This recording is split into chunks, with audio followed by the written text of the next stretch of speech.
طلبا طالبات کے والدین ہوتے ہیں نا، وہ بچوں کی تعلیم پر توجہ نہیں دیتے، بچوں کے سرپرست غور ہی نہیں کرتے، خیال ہی نہیں کرتے۔ مدرسہ داخل کرا دیا ادارے میں بچے کو، پھر کبھی پلٹ کے پوچھا نہیں اس کی قابلیت کیا ہے، یہ کیا پڑھتا ہے۔ میں ہمیشہ دوستوں سے کہا کرتا ہوں مدرسوں میں بچے نہ داخل کرائیں، مدرسوں کے ساتھ وابستہ ہوں۔ آپ آئیں، اس کی معلومات کریں، اس کے بارے میں پوچھیں کیا پڑھتا ہے، کہاں پہنچا ہے، کیا کر رہا ہے۔ لیکن یہ دلچسپی نہیں ہوتی، بلکہ بڑے احسان جتلاتے ہیں والد صاحب۔ ناراض نہ ہوئیے گا، والد کہتے ہیں جی مجھے تو کام سے فرصت نہیں۔ کون سا کام؟ سال کے بعد دوستوں کے ساتھ مری جانے والا کام؟ کون سا کام؟ ہوٹلوں پہ کھانے کا کام؟ کون سا کام؟ موبائل دیکھنے کا کام؟ کس کام سے فرصت نہیں؟ اللہ ماشاءاللہ میں تو بیزی رہتا ہوں، لہذا میں بچے کے پیچھے۔ تو کون جائے گا بچے کے پیچھے؟ کون خبر؟ میں نے پہلے بھی کہا تھا ہم نے اپنے بچوں کو سارا کچھ دیا ہے، اعتماد نہیں دیا۔ ان کے ساتھ تو کوئی شخص اگر ظلم زیادتی کر رہا ہوتا ہے تو وہ ہمیں بتاتے نہیں، اس لیے کہ والد تو اتنا غصہ کریں گے، کہاں بات چلی جائے گی، وہ تو بات سنیں گے نہیں۔ ہمارا بچہ ہمارا دوست ہو، وہ ہم سے اپنا دکھڑا تو کہہ سکے، وہ اس کے اندر اگر کوئی پریشانی ہے تو والدین سے ڈسکس تو کر سکے، ان کو بتا تو سکے یہاں میں آزمائش کا شکار ہوں۔ لیکن وہ ہمارا مزاج ہی نہیں، ٹائم ہی نہیں ہمارے پاس، اتنا کم وقت دے کے بچوں کو۔ یاد رکھنا سب سے قیمتی سرمایہ اگر ہمارے پاس کوئی ہے تو ہماری اولاد ہے۔ میں ان خوبصورت مزاج کے والدین کو جانتا ہوں جو سالوں سے کسی دیہات میں رہ رہے تھے، پر ہجرت کر کے علاقہ چھوڑ کے شہر میں آئے۔ کس لیے آئے؟ میرے بچے پڑھ جائیں، ان کو تعلیم مل جائے۔ کس لیے انہوں نے ڈبل نوکریاں کی؟ میرے بچے پڑھ جائیں۔ تھوڑا سا بچوں کے پیچھے آئے، ان کی سرپرستی کریں، آپ ان سے پوچھیں کہ وہ کیا چاہتے ہیں، ان کے اساتذہ کے ساتھ اٹیچ ہوں۔ یہ بچہ ہے، نرم و نازک کمپل جو ہوتی ہے نا، اس کو کئی چیزوں کی ضرورت ہوتی ہے۔ پودے کو پانی بھی چاہیے، اسے مناسب نمی کی ضرورت ہے، اسے سورج کی تمازت کی ضرورت ہے، اگر اس کے ساتھ کوئی جڑی بوٹی آئے گی تو وہ کاٹنے کی بھی ضرورت ہے۔ یہ ساری ضروریات بنیں گی تو پودا بڑا ہوگا۔ ہم یہ کام ہی نہیں کرتے، بچوں کی سرپرستی نہیں کی جاتی۔ اور ایک پانچواں سبب ہے تعلیم کے عام نہ ہونے کا، وہ یہ ہے کہ تعلیم بکتی ہے، تعلیم کی تجارت ہوتی ہے۔ یکساں نصاب تعلیم نہیں، یکساں معیار تعلیم نہیں ہے۔ تین چیزیں ایسی ہوتی ہیں جو کسی قوم میں کبھی نہیں بکنی چاہیے۔ ایک قانون، ہر شخص کو اس کے دروازے پر انصاف ملے۔ ایک صحت، کوئی کمپرومائز نہیں، کبھی کسی کی صحت پر سودے بازی نہ کریں۔ میں بڑے درد سے کہتا ہوں صحت اور میڈیکل سے وابستہ لوگوں کے ساتھ تم جب کسی سے پوچھتے ہو نا کہ تمہارا علاج ہونا ہے کتنے کو پیسے خرچ کر لو گے، جب تم یہ سوال پوچھتے ہو تو کبھی سوچتے ہو کہ اس جگہ اگر میرا کوئی اپنا ہوتا تو پھر بھی میں اس کی صحت پر تجارت کرتا؟ سوال پوچھتے ہو کتنے کو پیسے آپ خرچ کر لیں گے؟ اماں جی کو بڑا ہے، کوئی گھر میں کماتا ہے، نہیں تو پھر میں آپ کو سرکاری ہاسپٹل کا ایڈریس لکھ دوں، آپ وہاں چلے جائیں۔ کچھ تو خیال کریں، کچھ تو سوچیں۔ صحت پر بھی کمائی کی جائے گی، قانون پر بھی اور تعلیم کو بھی بیچا جائے گا۔ وہ عالم، وہ واعظ، وہ خطیب جس نے الف با تا سا سے لے کر بخاری شریف تک مفت پڑھا ہے استادوں سے، اسے کو کہتا ہے تقریر کرانی ہے تو کہتا 40,000 ہے تمہارے پاس، تو 40,000 دے کے پڑھا ہے؟ تو نے پیسے دیے پڑھائی کے؟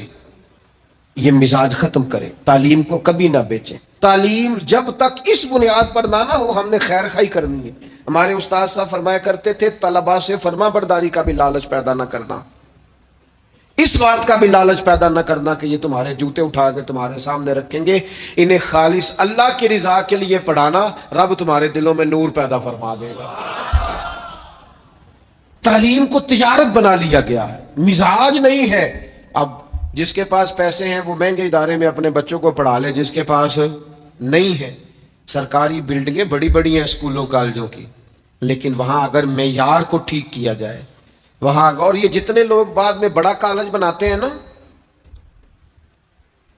یہ سارے سرکاری اسکول میں پڑھے ہوئے ہیں۔ یہ جو بعد میں کہتے ہیں نا کہ میں نے 4,000 روپیہ فیس لینی ہے پہلی کلاس کی، یہ خود 3 روپیہ مہینہ دیا کرتے تھے۔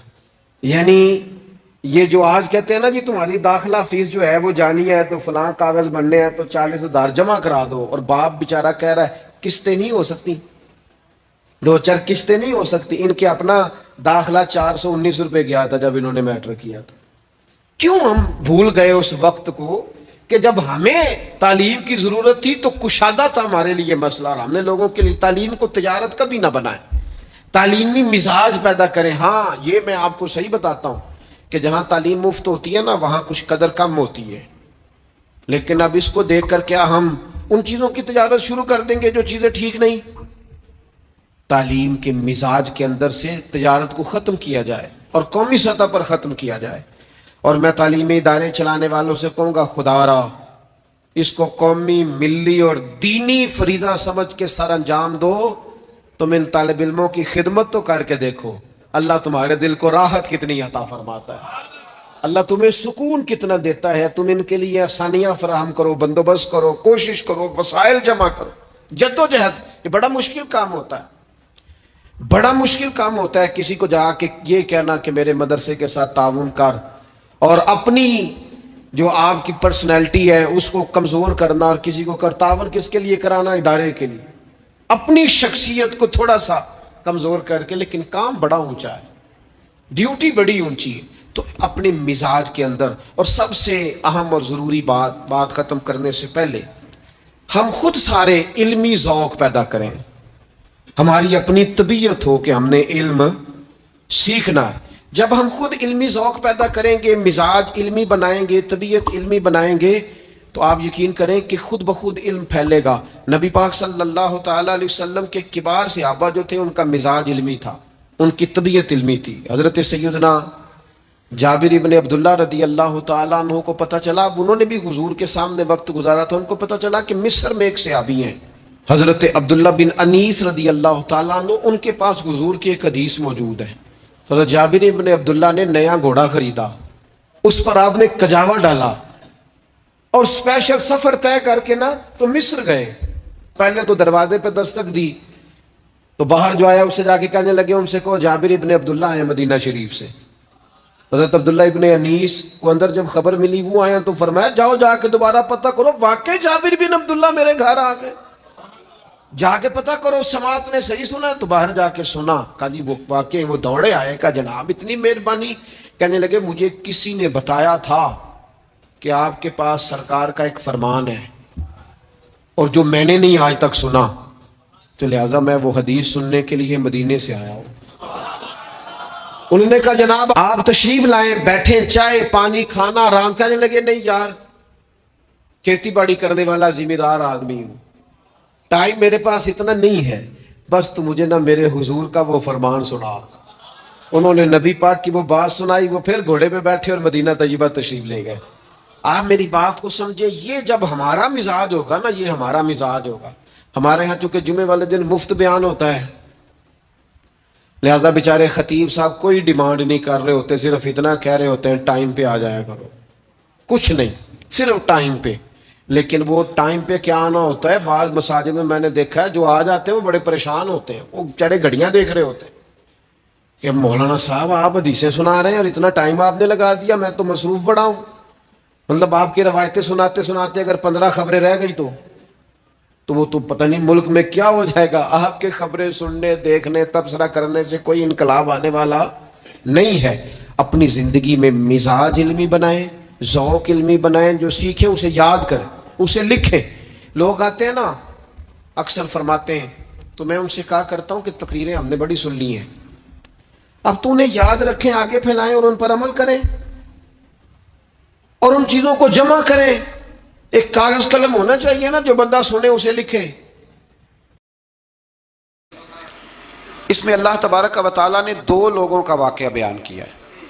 فرمایا ایک شخص کے انگوروں کے باغات تھے اور چاروں طرف سے انہیں کھجوروں کے درختوں نے گھیر رکھا تھا، اور درمیان میں کھیتی بھی تھی اور بیچ میں دریا بھی بہہ رہا تھا، اور ان باغات نے بہت عمدہ فصل دی۔ ایک دن یہ شخص اپنے ساتھی سے کہنے لگا میرا مال اور افرادی قوت تم سے زیادہ ہے، مجھے یقین ہے کہ یہ باغ کبھی برباد نہیں ہوگا۔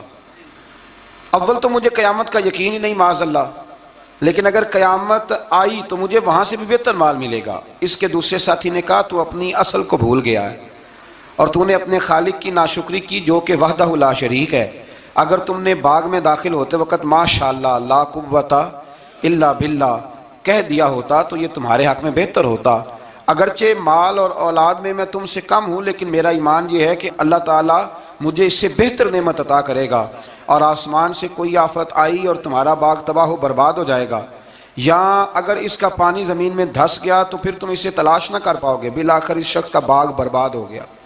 وہ جو کہتا تھا نا مجھے یقین نہیں قیامت نہیں آئے گی، اس کا باغ ہی، اور وہ کف افسوس ملتے ہوئے کہنے لگا کاش میں نے شرک نہ کیا ہوتا، لیکن پھر اس کا کوئی نہ مددگار تھا اور نہ حمایتی۔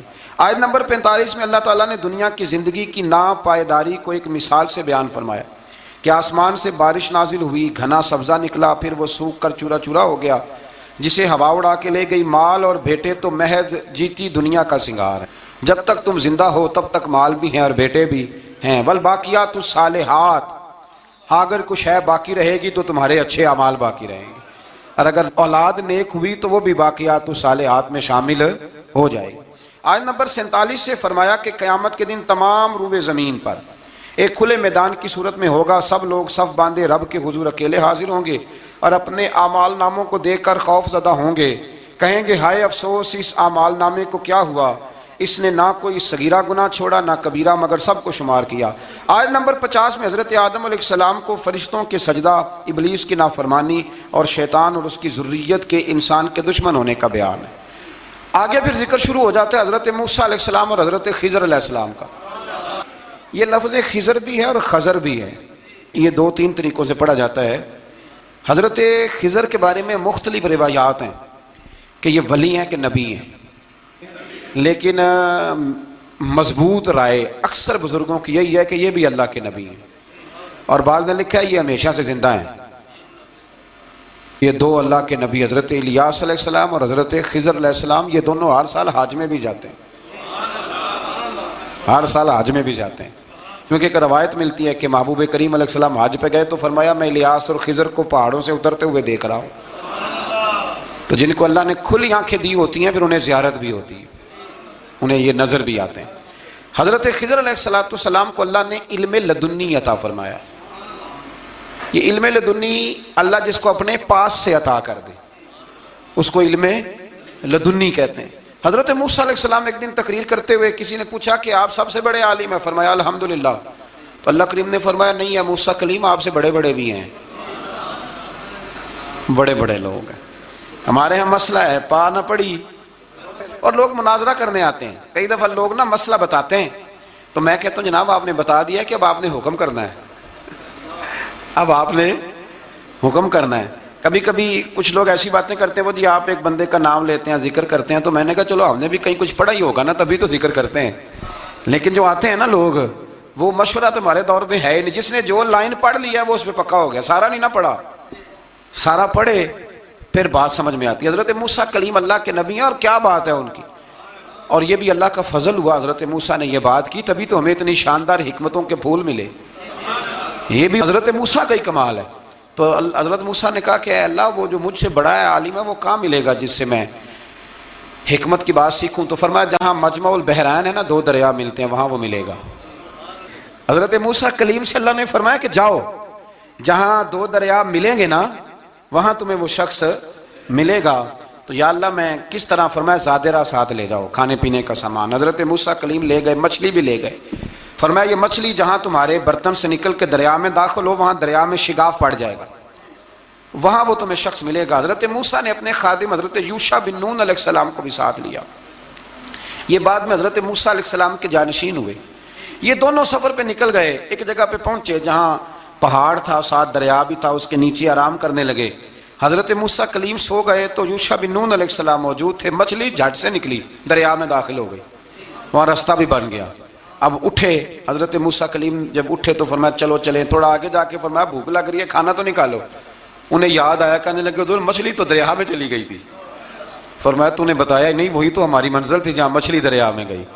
پھر وہاں سے واپس آئے قدموں کے نشانوں پہ، وہاں پہنچے جہاں مچھلی گئی تھی، تو وہاں ایک شخص لیٹا ہوا تھا چادر لے کے۔ آپ نے سلام لی تو انہوں نے کہا وعلیکم السلام یا موسیٰ کلیم اللہ۔ تو آپ نے فرمایا آپ کون ہیں؟ فرمایا میں وہی ہوں جس کو آپ تلاش کر رہے ہیں۔ تو فرمایا آپ نے مجھے کیسے پہچانا؟ فرمایا جس رب نے تمہیں بھیجا ہے نا اس نے ہی مجھے بتایا ہے کہ موسیٰ آ رہے ہیں، موسیٰ آ رہے ہیں۔ اب حضرت خضر نے جو کچھ فرمایا وہ بڑا شاندار ہے۔ فرمایا موسیٰ کچھ باتیں ایسی ہیں جن کا آپ کو علم ہے اور مجھے نہیں، اور کچھ ایسی ہیں جن کا مجھے علم ہے اور آپ۔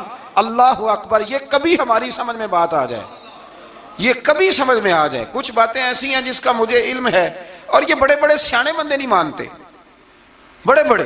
میں عالم ہوں جی، تو آپ عالم ہیں میاں ایک شعبے کے، لیکن بہت سارے دنیا میں شعبے ہیں نا، دین کے عالم کا درجہ سب سے بڑا ہے، لیکن قانونی مشاورت کرنی ہے تو آپ وکیل سے کریں گے، گاڑی کے بارے میں پوچھنا ہے تو کسی مکینک سے پوچھیں، لیکن آپ بن کے نہ بیٹھ جائیں۔ فرمایا جس کا آپ کو علم ہے مجھے نہیں، اور جس کا مجھے علم ہے ان میں سے آپ کو نہیں۔ تو کہا میں پھر آپ کے ساتھ رہنا چاہتا ہوں اور میں وہ سیکھنا چاہتا ہوں جو آپ بتا رہے ہیں۔ تو حضرت خضر فرمانے لگے صبر کر لیں گے میرے ساتھ؟ یہ سب سے مشکل کام ہے، یہ سب سے، یعنی ہر بات کی تو یہاں لوگوں کو وضاحت چاہیے۔ کھانسے بھی تو آپ کو بتانا پڑے گا کھانسے کیوں، ہنسے بھی تو آپ کو بتانا پڑے گا ہنسے کیوں۔ بے بزرگ ہیں، بزرگوں کی باتوں میں حکمتیں ہوتی ہیں، لیکن ہم حکمت کی طرف جانے کو تیار نہیں ہوتے، ہمیں تو فوری طور پہ جواب چاہیے، حل چاہیے۔ حضرت موسیٰ علیہ السلام جناب خضر کے ساتھ چلے، فرمایا صبر کروں گا، میں چلتا ہوں آپ کے ساتھ۔ دریا کے قریب گئے کشتی میں بیٹھنے کے لیے، تو کشتی والوں نے حضرت خضر کو پہچان لیا، بغیر کرائے کے سوار کرایا، اور جب پار اترنے لگے تو حضرت خضر نے کشتی کا ایک تختہ ہی توڑ دیا۔ حضرت موسیٰ کہنے لگے یہ آپ نے کیا کیا؟ انہوں نے نیکی کی، آپ نے تختہ توڑ دیا۔ فرمایا آپ کو کہا تھا نا آپ نے صبر نہیں کرنا، آپ کو کہا تھا نا۔ فرمایا چلو میں صبر کروں گا۔ تھوڑا آگے گئے تو ایک نوجوان لڑکا، ابھی چھوٹی عمر ہے، وہ ملا۔ حضرت سیدنا خضر علیہ السلام نے اسے قتل ہی کر دیا۔ فرمانے لگے آپ نے قتل ہی کر دیا؟ ایک قرآن مجید ہے بھائی، میں کبھی کبھی سوچتا ہوں یہ ہم کسی درویش کی بات سناتے تو بندے اڑ جاتے، فتوے نکلتے کہ نہ نکلتے؟ میرا خیال ہے ہر مسجد سے نکلتے، اور فتوے ایک جتنے مسجد میں نمازی ہوتے سب کے ہاتھوں میں فتوے ہوتے۔ قتل کر دیا، قتل ہی ہو گیا بندہ۔ تو حضرت سیدنا موسیٰ علیہ السلام فرمانے لگے آپ نے قتل ہی کر دیا۔ فرمایا میں نے کہا تھا نا آپ نے صبر نہیں کرنا۔ آپ فرمانے لگے چلو اگر اب میں بولا نا تو بے شک آپ مجھے علیحدہ کر دیجئے گا۔ حضرت موسیٰ کلیم اب بولا تو علیحدہ کر دے۔ ایک بستی میں داخل ہوئے، بستی کے لوگوں سے پانی مانگا تو انہوں نے پانی بھی نہ دیا، آرام کرنے کو جگہ بھی نہ دی، پر وہاں ایک دیوار گر رہی تھی، حضرت خضر علیہ السلام نے سیدھی کرنی شروع کر دی، ساری دیوار بنائی۔ تو حضرت موسیٰ کہنے لگے کن لوگوں کی خدمت کر رہے ہو جنہوں نے پانی بھی نہیں دیا، انہوں نے پانی تک نہیں پوچھا۔ فرمانے لگے بس بھیا آپ نے وعدہ کیا تھا کہ اب بولیں گے تو بے شک علیحدہ کر دینا، آپ بولیں اب آپ کا اور میرا ساتھ زیادہ نہیں چل سکتا، آپ بولیں۔ جو بول پڑے نا غلامی کرے تو رستے لمبے چلتے ہیں، اور جو بولے نا جس کو وضاحتیں چاہیے ہو وہ غلام نہیں ہوتا، اس کے ساتھ پھر باتیں لمبی۔ ہاں تو آنکھ بند کر کے چل، ہاں آزم جاتے لائیے ہی نہ تجھے لائیے تھے، پھر آنکھ بند کر کے پیچھے چل کے بات ختم ہو گئی۔ حضرت خضر علیہ السلام نے جب کہا نا کہ اب آپ کا وعدہ ختم ہو گیا، فرمایا میں آپ کو جانے سے پہلے حکمت بتاتا ہوں، یہ وہ علم ہے جو اللہ نے مجھے اپنے پاس سے عطا فرمایا، یہ وہ ہے جو علم لدنی ہے۔ کہا جناب کیا مطلب؟ فرمایا وہ جو میں نے تختہ توڑا تھا نا، تو یہ مسکین بچے ہیں جن کی کشتی تھی، تو دریا کے اس پار بادشاہ کھڑا تھا، وہ جو صحیح صحیح کشتیاں ہوتی تھی قبضے کر لیتا تھا، اور جو تھوڑی سی ٹوٹی پھوٹی ہوتی تھی نا وہ چھوڑ دیا کرتا تھا۔ تو میں نے تھوڑی سی کشتی ان کی اس لیے توڑ دی ہے تاکہ دیکھے گا تو چھوڑ دے گا، اس لیے میں نے بھلا کیا ہے۔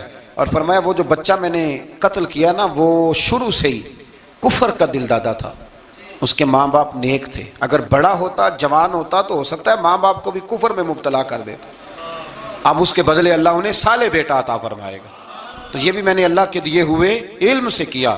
اور فرمایا یہ جو دیوار میں نے نبی ہو کے یا ولی ہو کے مزدوری کر کے دیوار بنائی ہے نا، اللہ اکبر، فرمایا یہ دیوار عام لوگوں کی نہیں، یہ یتیم بچوں کا خزانہ ہے دیوار کے نیچے، یہ گر جاتی تو خزانہ ظاہر ہو جاتا، اور بچائی اس لیے ہے کہ وَكَانَ أَبُوهُمَا صَالِحًا، ان بچوں کا باپ نیک آدمی تھا، ان کا باپ۔ قاضی ثناء اللہ صاحب پانی پتی فرماتے ہیں ڈائریکٹ باپ نہیں تھا، 7ویں نسل میں جا کے باپ بنتا تھا۔ سن لیں یہ بھی بات، ایک بندہ نیک ہو تو اس کی 7 نسلوں تک رب خزانوں کی بھی حفاظت فرماتا ہے۔ اب آپ اندازہ فرمائیں کہ بات کتنی دور تک جاتی ہے۔ بزرگوں کی باتوں میں نا حکمتیں ہوتی ہیں، دانائیاں ہوتی ہیں۔ یہ طریقت کے جو لوگ ہوتے ہیں انہیں سبق یہ دیا جاتا ہے کہ آمنا و صدقنا، ماننا ہے اور تصدیق کرنی۔ ہمارا معاملہ یہ ہے کہ یہاں وضاحت دینی پڑتی، وہ جی وہاں کیا ہوا تھا، وہ جو گاڑی آپ کے پاس ہے تو وہ کہاں سے آئی، تو وہ جو کل آپ نیا جوڑا پہن کے آئے تھے تو وہ کدھر سے آیا۔ تو جو لوگ وضاحتیں مانگتے ہیں وہ اپنے نہیں ہوتے، ان کا غلامی کا رشتہ نہیں ہوتا۔ حبیب اور ہوتا ہے، شریک اور ہوتا ہے۔ شریک وضاحتیں مانگتے ہیں، حبیب محبت کرتے ہیں۔ ہمارا آج سب سے بڑا المیہ یہ ہے، سب سے بڑا، کہ ہم کسی حکمت کے تحت کوئی بندہ اگر کوئی کام کر رہا ہے تو مجبوری ہے کہ ہمیں وہ حکمت بتائی جائے۔ ایسا نہ کریں۔ یہ طریقہ حضرت غوث اعظم رضی اللہ تعالیٰ عنہ، حضور غوث پاک رضی اللہ تعالیٰ عنہ کو ایک شخص ملنے آ گیا۔ ملا علی قاری نے لکھا ہے، آپ کے ایک مرید نے کہا چل میرے پیر سے ملنے، کہنے لگا میں نہیں جاتا ملنے کسی پیر شیر سے، کہا نہیں آؤ تو صحیح۔ وہ آیا نہ تو اس نے دیکھا کہ 50 گھوڑے عربی نسل کے کھڑے ہیں غوث پاک کے دروازے، موٹے تازے چوڑے عربی نسل کے گھوڑے۔ اس کے دل میں خیال آیا، کہنے لگا یار سواری کے لیے اگر رکھے ہیں تو ایک بھی کافی تھا، 50 کی کیا ضرورت تھی؟ اللہ اکبر۔ اب واقعی 50 کھڑے تھے، مرید کے پاس جواب ہی کوئی نہیں تھا، کہنے لگا یار پتہ مجھے بھی کوئی نہیں، لیکن حضرت صاحب نے رکھے ہیں تو حکمت ضرور کوئی ہوگی، حکمت ضرور کوئی، اس کی کوئی حکمت ہوگی۔ اللہ اکبر۔ وہ چلے گئے واپس۔ وہ روز تنقید کرتا، کیسا تیرا پیر ہے 50 گھوڑے رکھے ہوئے، کیسے تیرا پیر ہے 50 گھوڑے رکھے ہوئے۔ کچھ دن گزرے تو ملا علی قاری کہتے ہیں وہ اعتراض کرنے والے کے پیٹ میں کوئی تکلیف ہوئی، بغداد کے سب سے بڑے طبیب کے پاس گیا۔ اس نے کہا تیرا تو جگر تباہ ہو گیا ہے، عربی نسل کا ایک گھوڑا چاہیے، اس کو ذبح کریں گے، اس کا جگر نکالیں گے، اس کی دوائی بنا کے تجھے کھلائیں گے، اور 50 گھوڑے ہوں گے تو بچے گا۔ اب پریشان ہو گیا، کہنے لگا گھوڑے ہیں تو صحیح، پر جو میں حال کر رہا ہوں گا گھوڑے تو نہیں ملیں گے، میرا تو جوتوں والا کام ہے، وہ شاید مل جائیں۔ لیکن جب انسان مرنے لگتا ہے تو پھر اس کو ڈوبتے کو تنکے کا سہارا۔ اپنے دوست کے پاس گیا، کہنے لگا چل تیرے پیر کے پاس چلیں۔ اس نے کہا تجھے نہیں لے کے جانا، تو تنقید کرتا ہے۔ کہتا ہے ایک دفعہ چاہیے کیا؟ کہا گھوڑے۔ کہنے لگا تیرے لیے رکھے ہیں کوئی، جا دوڑ جا، میرے حضرت صاحب کی ضرورت کیا ہے۔ لیکن جب غوث اعظم کی خانقاہ میں داخل ہوئے نا تو حضور غوث اعظم اٹھ کے ملے۔ اللہ والے دلوں میں باتیں نہیں رکھتے، ماتھا چوما اور فرمانے لگے میاں تو ایک دن نا میری گلی سے گزر رہا تھا تو میری تیرے اوپر نظر پڑی، تو مجھے نظر آیا تو بیمار ہوگا، اور تیرا علاج عربی نسل کے 50 گھوڑوں کی وجہ سے ہوگا، تو میں نے تیرے لیے لا کے کھڑے کیے ہوئے ہیں، تیرے لیے ہی کھڑے کیے ہیں۔ اب تو نا گھر بھی لے جانے کی ضرورت نہیں، چارہ بھی میرے مرید ہی ڈال دیا کریں گے۔ تو اس طرح کرنا، روز آنا ایک گھوڑا لے جانا، پھر اگلے دن آنا تو دوسرا۔ وہ خدا کے بندے تیرے لیے رکھے تھے، تو تنقید کر رہا ہے۔ اللہ کے بندے پردہ پوش ہوتے ہیں۔ ہاں شرط یہ ہے کہ وہ بندہ صالح ہو، دیندار ہو، وہ والا پیر نہ ہو جو نماز بھی نہ پڑھے اور گھوڑے 15 رکھے ہوئے ہوں اس نے، وہ والا معاملہ نہ ہو۔ تو میرے عزیز یہ یاد رکھیں کہ اللہ تبارک و تعالیٰ کا بندہ جب آپ کا روحانی علاج کرتا ہے نا، روحانی علاج سے مطلب جادو ٹونے کا علاج نہیں، روحانی علاج وہ ہوتا ہے کہ میرے گناہوں کا علاج ہو جائے، حسد بغض کینہ عداوت یہ نکل جائے۔ تو وہ کچھ ایسے نسخے بتاتا ہے جو سمجھ میں مرید کی نہیں آتے، لیکن وہ ضروری ہوتے ہیں۔ انہی نسخوں کو استعمال کرنے سے انسان کا فائدہ ہوتا ہے۔